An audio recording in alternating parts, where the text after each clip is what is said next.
27 जून 1976 को air France की flight 139 हर बार की तरह इजराइल के तेल अवीव से पेरिस जाने के लिए उड़ान भरने को तैयार थी। तेल अवीव के बेन गुरियन इंटरनेशनल एयरपोर्ट पर फ्लाइट 139 में लगातार पैसेंजर्स को अपनी अपनी जगह पर बैठने की हिदायतें दी जा रही थी। फ्लाइट की कमान कैप्टन मिशेल बैकोस के हाथ में थी। सभी पैसेंजर्स के बैठने के बाद फ्लाइट अपने नियत समय पर टेक ऑफ कर जाती है। तेल अवीव से उड़ने वाली फ्लाइट 139 को ग्रीस की राजधानी एथेंस से होते हुए पेरिस पहुंचना था। एथेंस में हर रोज लैंड करके प्लेन में रिफ्यूलिंग की जाती और इस दौरान यहां से पेरिस जाने के लिए कुछ पैसेंजर्स इसी फ्लाइट का इस्तेमाल करते। आज एथेंस से इस फ्लाइट में 58 पैसेंजर्स का टिकट बुक था। इन्हीं 58 में से 4 लोग ऐसे भी थे जिनके इरादे नेक नहीं थे और वो एक खौफनाक घटना को अंजाम देने की फिराक में थे। लगभग 1.5 घंटे तक उड़ान भरने के बाद फ्लाइट एथेंस में लैंड करती है। लैंड करते ही प्लेन को रिफ्यूल किया जाता है। साथ ही कुछ नए पैसेंजर्स प्लेन में सवार होते हैं। रिफ्यूलिंग के वक्त फ्लाइट में काफी चहल पहल थी। कोई बातचीत का आनंद ले रहा था तो कोई नींद में मशगूल था। हर किसी को पेरिस पहुंचकर अपने परिवारजनों से मिलने की जल्दी थी, पर उन्हें कहां पता था कि ये खुशनुमा माहौल अब से कुछ ही पल बाद मातम में बदलने वाला है। जैसे ही प्लेन एथेंस से टेक ऑफ कर कुछ ऊंचाई पर पहुंचता है, अचानक से 4 हथियारबंद लोग उठ खड़े होते हैं। उनके हाथों में पिस्टल और हैंड ग्रेनेड्स थे। अचानक से प्लेन का माहौल खौफनाक रूप ले लेता है। बंदूकों को देखकर सभी पैसेंजर्स के पसीने छूट जाते हैं। कुछ ही समय में चारों हाईजैकर्स पूरी फ्लाइट को अपने कंट्रोल में ले लेते हैं। जहां पैसेंजर्स का चीखना शुरू होता है, वहीं एक हाईजैकर तेजी से कॉकपिट की तरफ दौड़ता है और पायलट पर बंदूक तानकर खुद को पायलट वाली सीट पर बैठ जाता है। 248 पैसेंजर्स और 12 क्रू मेंबर्स को लेकर उड़ी ये फ्लाइट 139 हाईजैक हो चुकी थी। हाईजैकर्स में से 2 आतंकी popular front for the liberation of Palestine के थे और बाकी के 2 वेस्ट जर्मनी के रेवोल्यूशनरी सेल RZ के मेंबर होते हैं, जिनमें से एक महिला भी थी। को पायलट की जगह पर बैठा आतंकी अब पायलट से फ्लाइट को पेरिस के बजाय लिबिया के बेंगाजी एयरपोर्ट ले जाने को कहता है।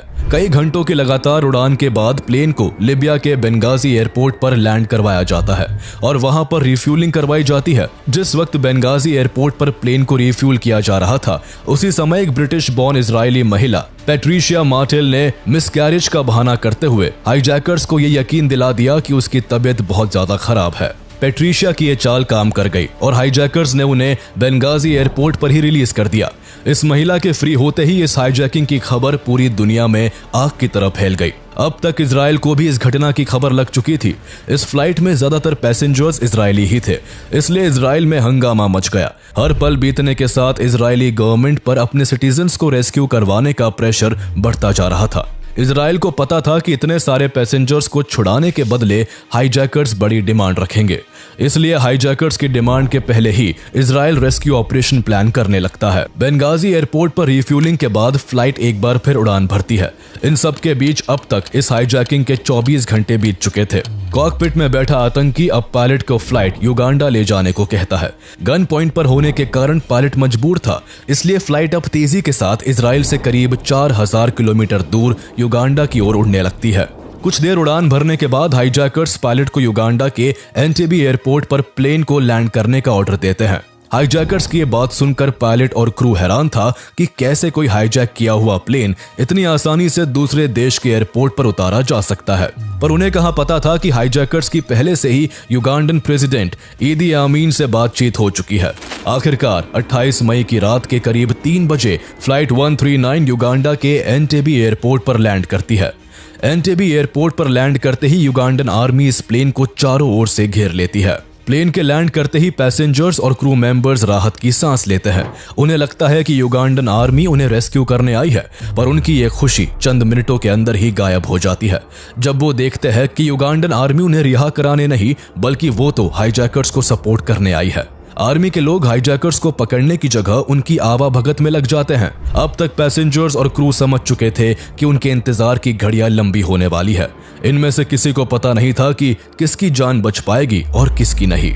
सभी के होश तब और उड़ गए जब उन्होंने देखा कि 5 और आतंकियों ने हाईजैकर्स को ज्वाइन कर लिया है, जिससे अब हाईजैकर्स की संख्या 9 हो चुकी थी और अब वो पहले से भी ज्यादा घातक हो चुके थे। लेकिन हद तो तब हो गई जब ईदी आमीन भी हाईजैकर से मिलने एंटेबे एयरपोर्ट चला आता है। एयरपोर्ट पर आते ही वो अपनी आर्मी को इन हाईजैकर्स की सिक्योरिटी देने का इंस्ट्रक्शन देने लगता है ताकि इजराइल युगांडा में कोई रेस्क्यू ऑपरेशन ना कर पाए। वैसे भी 4000 किलोमीटर दूर किसी भी देश के लिए अपनी सेना को भेजकर रेस्क्यू ऑपरेशन करना काफी डिफिकल्ट था, वो भी तब जब खुद युगांडन आर्मी द्वारा हाईजैकर्स को प्रोटेक्शन दिया जा रहा था। हाईजैकर से मिलने के बाद ईदी आमीन ऑर्गेनाइजेशन ऑफ अफ्रीकन यूनिटी की बैठक में हिस्सा लेने के लिए मॉरिशस निकल जाता है। इस दौरान इजराइल को भी प्लेन के युगांडा में होने के बारे में पता चल चुका था और इजराइल ईदी आमीन की हर एक्टिविटी पर नजर गड़ाए बैठा था। इजराइल को भनक लग चुकी थी कि ईदी आमीन भी हाईजैकर्स की हेल्प करवा रहा है। लेकिन यहाँ सोचने वाली बात यह है कि हाईजैकर्स ने इजरायली प्लेन को ही क्यों हाईजैक किया और ईदी आमीन ने हाईजैकर्स की मदद क्यों की। दरअसल इस प्लेन को हाईजैक करने वाले 2 आतंकी popular front for the liberation of Palestine के थे और बाकी के 2 आतंकी रेवोल्यूशनरी सेल RZ के सदस्य थे। वो 53 कैदियों की रिहाई चाहते थे, जिनमें से सबसे ज्यादा 40 कैदी इजराइल की जेलों में बंद थे।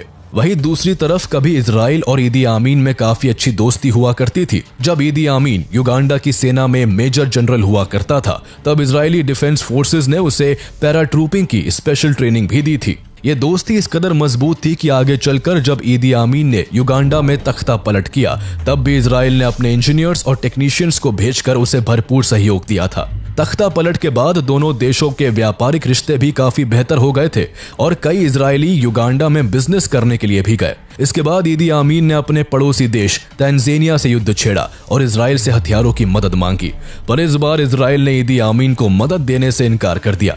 इस बात से ईदी आमीन गुस्से से भर गया और अपने देश में रह रहे इजरायली लोगों को युगांडा से निकल जाने का आदेश दे दिया। इसके बाद उसने लिबिया के शासक गद्दाफी से अपनी नजदीकियां बढ़ाई और बदले में गद्दाफी ने उसे खूब हथियार दिए। लिबिया का शासक गद्दाफी इजराइल का दुश्मन था और इस दुश्मनी में ईदी आमीन ने गद्दाफी को साथ देने का वादा किया। 1967 आते आते ईदी आमीन इजराइल का कट्टर दुश्मन बन चुका था और इजराइल से बदला लेने के लिए सही मौके की तलाश में था। इसलिए उसे जैसे ही इस प्लेन हाईजैकिंग का पता लगा, उसने पूरे मन से आतंकियों को मदद करने की पेशकश की। इसलिए पहले इस प्लेन को लिबिया, फिर उसे युगांडा ले जाया गया। युगांडा में हाईजैकर्स ने सभी पैसेंजर्स को 2 ग्रुप में बांटकर एयरपोर्ट के ओल्ड टर्मिनल बिल्डिंग में हॉस्टेज बनाकर रखा हुआ था। इनमें से एक ग्रुप इजरायली सिटीजन्स का था, जिन्हें एक अलग कमरे में रखा गया था, और वही दूसरा ग्रुप अन्य देशों के नागरिकों का था, जिन्हें किसी दूसरे कमरे में रखा गया था। सिचुएशन पूरी तरह हाईजैकर्स के कंट्रोल में थी और वो युगांडा में पूरी तरह से सेफ थे। घटना के करीब 2 दिन बाद हाईजैकर्स पहली बार इजराइल के सामने अपनी डिमांड्स रखते हैं। हाईजैकर्स की तरफ से Israel, Kenya, France, West Germany और स्विट्जरलैंड की जेलों में बंद 53 कैदियों को 1 जुलाई तक रिहा करने और $5 मिलियन की फिरौती देने की मांग की जाती है। ऐसा ना करने पर हॉस्टेजेस को मारने की खुली धमकी भी दी जाती है। इन कैदियों में से 40 कैदी इजराइल की जेलों में बंद थे, वही 13 कैदी केन्या, फ्रांस, वेस्ट जर्मनी और स्विट्जरलैंड की जेलों में कैद होते हैं। हाईजैकर्स की डिमांड्स पर गौर करने से पहले इजराइल डिप्लोमेटिक तरीकों से सभी हॉस्टेजेस को छुड़ाने की कोशिश करता है। सबसे पहले एक रिटायर्ड IDF ऑफिसर बरूच बुर्का बारलेफ को इस काम पर लगाया जाता है।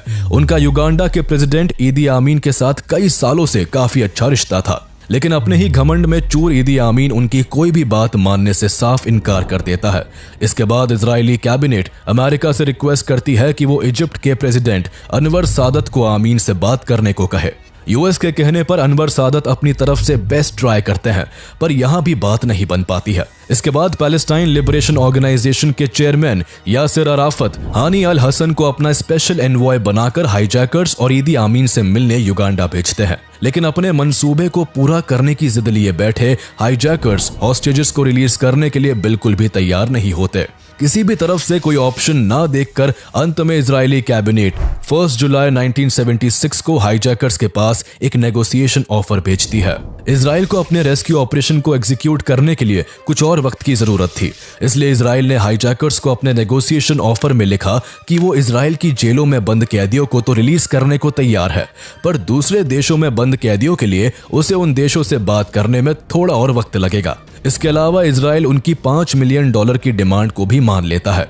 ये सब देख हाईजैकर्स को लगने लगता है कि इजराइल पूरी तरह से बैकफुट पर चला गया है। इसलिए अपनी जीत को पक्का समझते हुए उन्होंने इजराइल को 4 जुलाई तक का वक्त दे दिया। बस इतना वक्त इजराइल के लिए काफी था। यित्ज़हाक राबिन, जो उस समय इजराइल के प्राइम मिनिस्टर थे, उन्होंने अपनी इंटेलिजेंस एजेंसी मोसाद और इजराइल के डिफेंस मिनिस्टर शिमोन पेरेस के साथ एक सीक्रेट मीटिंग की। मीटिंग में सबसे पहले मोसाद के एजेंट्स को एंटेबी एयरपोर्ट पर हो रही हर एक एक्टिविटी की जानकारी जुटाने का आदेश दिया गया। इसके बाद इस मीटिंग में रेस्क्यू ऑपरेशन को लेकर हर एक पॉसिबिलिटी पर गौर किया गया, जिसमें मुख्य तौर पर 3 ऑप्शन सामने आए। पहला ऑप्शन सी रूट के जरिए लेक विक्टोरिया से होते हुए एंटेबी पहुंचकर हाईजैकर्स को मार गिराने का था। लेकिन इस प्लान में दिक्कत ये थी कि लेक विक्टोरिया के अंदर भारी मात्रा में नाइल क्रोकोडाइल पाए जाते थे, जिससे बीच रास्ते में क्रोकोडाइल अटैक का काफी खतरा था।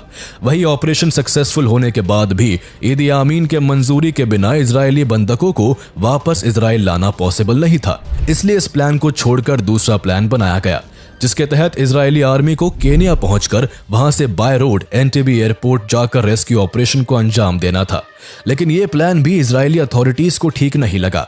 इसलिए third and final option operation Thunderbolt पर गौर किया गया, जिसमें एयरक्राफ्ट के जरिए इजरायली आर्मी की एक यूनिट को एंटेबी पहुंचकर पूरे प्लान को एग्जीक्यूट करना था।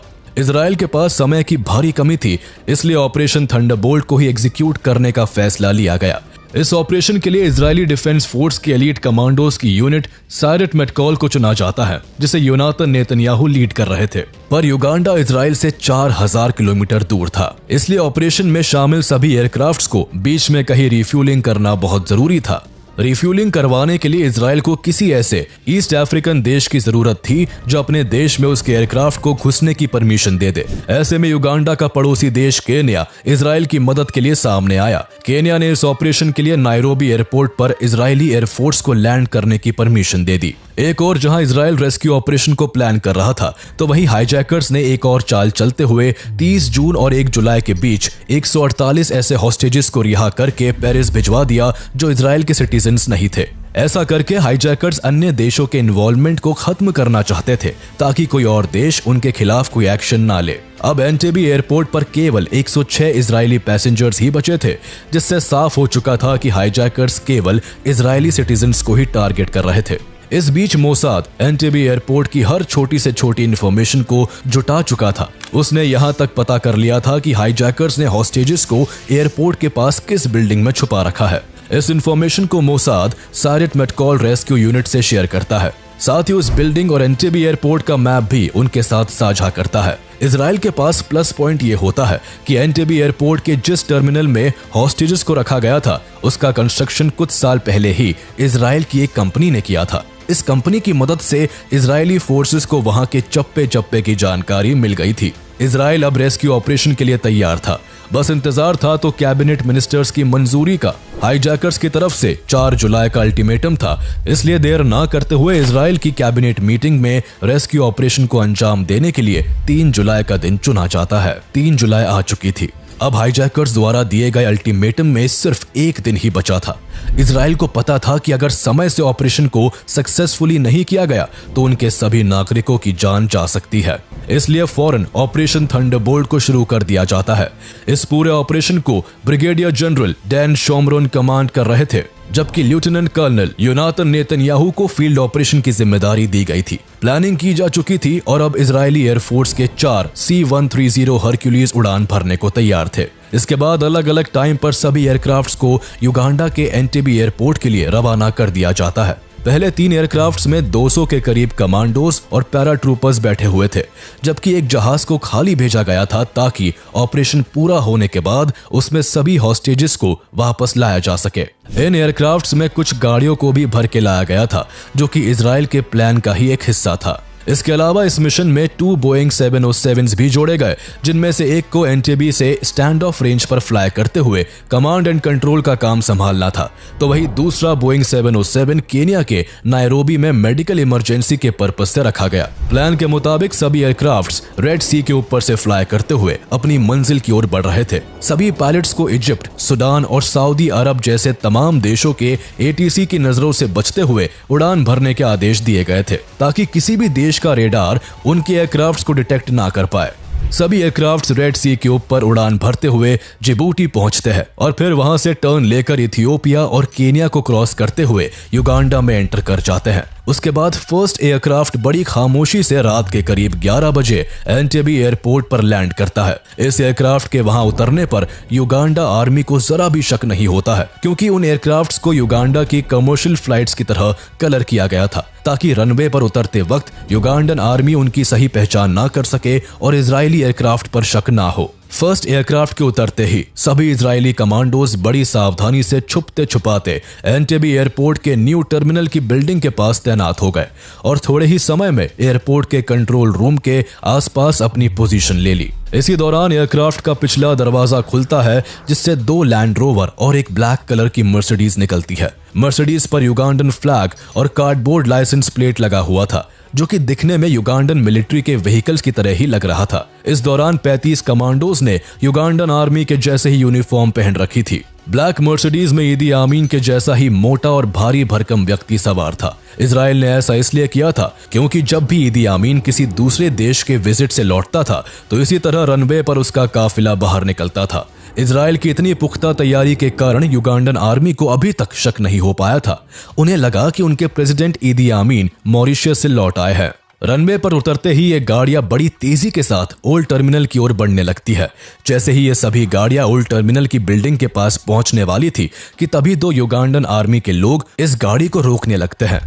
उनको शक हो गया था कि ये कॉन्वॉय ईदी आमीन का नहीं है। ये शक उन्हें इसलिए हुआ था क्योंकि ईदी आमीन ने कुछ दिन पहले ही अपने कॉन्वॉय में ब्लैक की जगह व्हाइट मर्सिडीज का इस्तेमाल करना शुरू कर दिया था, लेकिन इसकी इंफॉर्मेशन काफी कम लोगों के पास थी, जिस वजह से इजराइल की ओर से ये एक बड़ी गलती हो गई थी। इजरायली कमांडोज भी अब सिचुएशन को भांप चुके थे, इसलिए उन्होंने गाड़ी की स्पीड को और तेज कर दिया, मगर दोनों युगांडन सिक्योरिटी गार्ड्स ने इस गाड़ी का पीछा करना नहीं छोड़ा। स्थिति को हाथ से निकलता देख एक इजरायली कमांडो ने साइलेंसर लगी पिस्टल से उन दोनों को पल भर में मार गिराया। पर इसी बीच लैंड रोवर्स में सवार एक दूसरा इजरायली कमांडो भी इन पर अपनी राइफल से गोलियां चला देता है, जिसकी आवाज से युगांडन आर्मी एकदम से अलर्ट हो जाती है। अब इजरायली कमांडोज को अपनी स्ट्रैटेजी को बदलने के लिए मजबूर होना पड़ता है। पहले की स्ट्रैटेजी के मुताबिक इन्हें चुपके से ओल्ड टर्मिनल बिल्डिंग में घुसकर अपने सिटीजन्स को हाईजैकर्स के चंगुल से छुड़ाना था, पर अब उन्हें आगे बढ़ने के लिए युगांडन आर्मी से भी भिड़ना था।